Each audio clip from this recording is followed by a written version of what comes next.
അപ്പോൾ ദേ നോക്കി ഒരു കൊള്ളിയുടെ കട അവിടെ നിൽക്കുന്നുണ്ടായിരുന്നു. അത് നമ്മൾ പറിച്ചെടുത്ത് നല്ല രീതിയിൽ പുഴുങ്ങിയെടുത്തിട്ടുണ്ട്.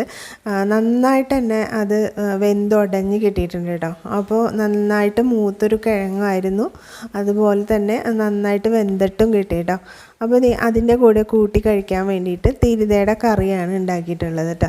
അപ്പോൾ നമുക്ക് തിരുതയുടെ കറി ഞാൻ വേഗം തന്നെ പെട്ടെന്ന് ചെയ്തെടുക്കാൻ പറ്റുന്ന രീതിയിലാണ് കേട്ടോ കറി വെച്ചിട്ടുള്ളത്. അപ്പോൾ നമ്മുടെ ചാനലിൽ വീഡിയോ ഇട്ടിട്ടുണ്ട്. അപ്പോൾ എല്ലാവരും ഒന്ന് കയറി കാണണേ.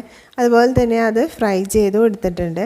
അപ്പോൾ നമ്മൾ ഇന്നലെ രാത്രിയാണ് കേട്ടോ നമുക്ക് 2 തിരുത നമ്മൾ വാങ്ങിച്ചുകൊണ്ട് വന്നത്. അപ്പോൾ നമ്മളത് ഫ്രിഡ്ജിലേക്കൊന്നും എടുത്ത് വെച്ചില്ല. അപ്പം തന്നെ നമ്മളത് കറി വെക്കുകയും പിന്നെ അതുപോലെ കുറച്ചെടുത്ത് ഫ്രൈ ചെയ്യുകയും ചെയ്തു കേട്ടോ. അപ്പോൾ അത് കിഴങ്ങിൻ്റെ കൂടെ കൂട്ടി കഴിക്കാൻ വേണ്ടിയിട്ടാണ്. അപ്പോൾ നമ്മളതിൽ ഒരു പ്രത്യേക ടേസ്റ്റാണല്ലോ കിഴങ്ങും മീൻ കറിയൊക്കെ. അപ്പോൾ അതിന് വേണ്ടിയിട്ട് നമ്മൾ രാത്രി തന്നെ എല്ലാം തയ്യാറാക്കി എടുത്തിട്ടുണ്ടായിരുന്നു.